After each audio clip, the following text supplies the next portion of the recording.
And by the way, he sold about $3.4 million worth of Silicon Valley stock on February 28th. So why is he selling the stock 10 days before the bank goes under and gets taken over by the government? Now, I don't have enough facts to say that's insider trading, but it kind of walks and talks like it. Now, he said in his own defense that, well, this was part of a pre-agreed plan. If you're an insider and you worry about insider trading, you can come up with a plan and run it by the SEC and say, okay, I'm going to sell 5% of my holdings every month. Like every month, like clockwork, I'm going to sell 5%. So don't accuse me of insider trading because this is a pre-established plan. He had one, and that sale was according to that. But who's to say that the plan itself wasn't a front for the insider trading? I'll leave that to the courts and the SEC. But personally, I'm not, and I am a lawyer, I'm not persuaded that just because you have a plan, you do have to inquire as to whether the plan itself was part of an insider trading plan, knowing what we just talked about, knowing that the bonds were 20% underwater, knowing that billions of dollars of losses were waiting to come to the surface. You should have known that a year ago. It didn't hit till last week, but you should have known that a year ago. So file the plan, dump your stock, under legal cover, so to speak. So that's just some of the kind of, in my view, corruption. I won't say criminality, but corruption that was going on. But if you said, what's the bottom line? Oh, sorry, going back to the other part. Yeah, there would have been lines of banks, probably. I think that's likely. I got, I don't know, old friends, family members are calling me on, DM or email or text or whatever. Hey, Jim, I got 30 grand in the local S&L. Should I pull it out? And I said, no, sit tight. It's fine. But yeah, I think that would have happened. Certainly the failure of a large number of tech startups in Silicon Valley and elsewhere, I think that would have happened now, but we don't know. I mean, is it possible that they could have turned to their venture capital backers to say, hey, my money's tied up for maybe a year in this, receivership certificate. And they would have said, okay, well, we like what you're doing and your tech's good. Here's another 2 million to tide you over. We'll make it a bridge loan or charge you a high interest rate. Who's to say that people creatively and adaptively and in their own financial interest wouldn't have found a way to work through this? Well, we'll never know because the government just didn't want to, find out, and they took over. And but the biggest crybabies over the weekend were the billionaires. It was Mark Cuban, Bill Ackman, and others. Kevin O'Leary may not be a billionaire, but he's pretty wealthy. These were the guys screaming and crying, oh, you got to bail this out. You didn't hear it from everyday people. They seem to be happy with their own bank. So I question that scenario could have happened, and that's certainly why the government acted.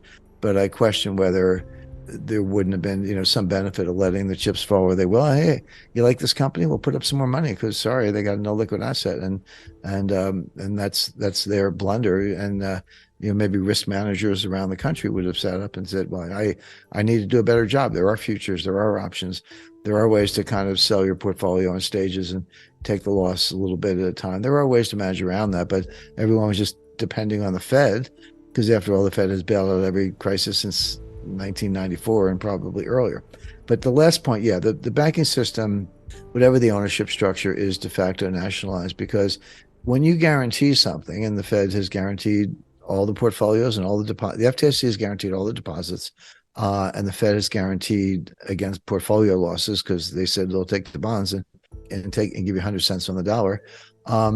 There's always a price to pay. You don't get that kind of bailout without the government coming up with new regulations. The government's ability to say, oh, by the way, we'd like to see you make more loans to climate change. We'd like to see you make more contributions to Democratic, political action committees.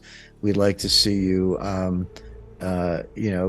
get into this whole, equity diversity thing. You're not doing enough in that area. You've got leverage now because you can always kick one of these banks out of the club, and they are dependent on you. The government is their oxygen supply. So I think it's a very, not just a good question, but a really, smart observation that in effect we've nationalized our banking system. We did. Yeah, and just on the Ackman thing, I would bet money that statement you read, and yeah, I saw that in the press. That's what he said. Was written by a lawyer because I happen to. For better or worse, I am a lawyer, so I know all the lawyers' tricks. So as soon as I hear the key words, the word direct, I don't have any direct investments. Okay, well, what about your indirect investments? So that's the first thing. Before we continue, help us clicking that YouTube like button and subscribe now to our channel. This shows the algorithm that you valued this information. And it helps us spread that message. Sharing is caring. And now, let's continue. He says, yeah, I have some of those. Doesn't say how much. Doesn't say where they are. And then even that is limited to a portfolio of private equity investments. But is he in, some of the big VCs? Is he in Centerbridge? Is he in Kleiner Perkins? Is he in other funds, et cetera? I don't know. Right. But that's the point. It was a carefully worded, a lot of wordsmithing going on, and I don't question the truthfulness of it. I'll say, oh, that's a true statement. I don't question that. But there's a lot of wiggle room between direct and indirect, and yeah, but not how much, et cetera, without, and then list a category, but not say what other categories might be in there. There's just a lot of wiggle room in that. It's, for 8 billion, 3 billion, 2 billion, I don't know. It seems like there's a lot of room for a haircut there. Even these very successful companies, they don't have $2 billion payrolls. It might be, 100, it might be 10 million or something. I don't know. You do the math on that. But the point is, they could have taken a substantial haircut. It didn't have to be all or none. It didn't have to be zero or full. Like, how about half? We're gonna cut all the deposits by half and give your seat and like guarantee the rest. That's still a bailout, but at least again, some of these, there were a lot of startups. Those startups might have failed over the course of the next couple of weeks. I would acknowledge that. They have 20 employees. I'm saying I don't care about 20 people. I do, but I'm saying that's not going to shake the world. And a lot of this money, you're right about the number. I think the number I saw was 97%, but yeah, 95, 97%, overwhelmingly uninsured deposits. Pardon me. And why weren't those deposits spread around among 10 banks? That's just good risk management. Why didn't the corporate treasurers, or how do we know they did or didn't?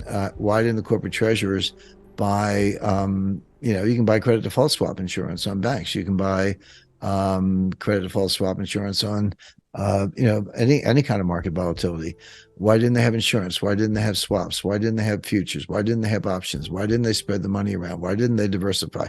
This is not rocket science. I mean, I hate to use a cliche, but this is risk management 101. They didn't do any of that. They were completely concentrated in one bank, which itself had no risk management.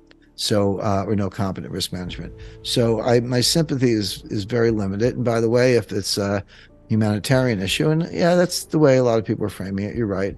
What about the homeless? What about the mentally ill? What about 100,000 Americans dying of fentanyl? What are we doing about the border? What are we doing about Chinese and Mexican collaboration in manufacturing fentanyl and making it candy colored so kids will get addicted or kill themselves? And by the way, the Chinese, I spent a lot of time in China, and I do a lot of work there. The Chinese, people always say they think in centuries or millennia, and they do. This is their revenge for the Opium Wars. I mean, what happened in the 1840s? Well, the UK was running a trade deficit with China because the Chinese didn't want anything that the UK was selling. The English and their colonies and possessions, they wanted silks, they wanted tea, they wanted natural resources, they wanted ceramics, they wanted all kinds of things from China. They were buying them, and China didn't really want anything from the UK. And in those days, it was a mercantilist system where you had to settle up in gold or silver. Chinese had a kind of particular appetite for silver. So there was a huge drain of silver from the UK to China to pay for the net trade deficit that the UK was running. But Whitehall was like, nah, that's not good enough because we want the gold and silver ourselves.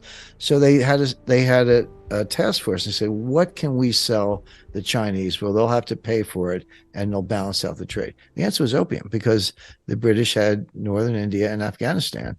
And so they said, the Chinese will sell you some opium. And they said, you crazy? We don't want that. Even the decadent Qing dynasty was smarter than that.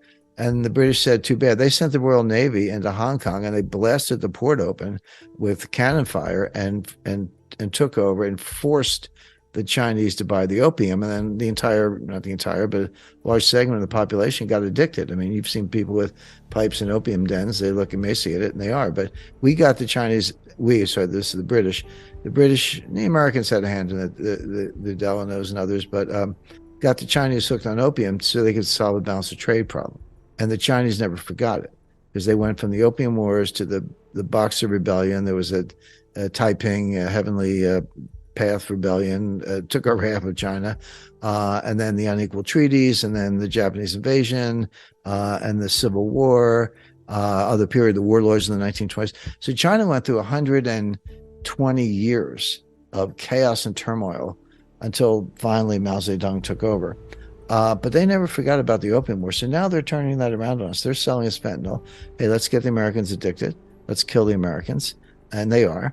And Mexico's working hand in glove with them.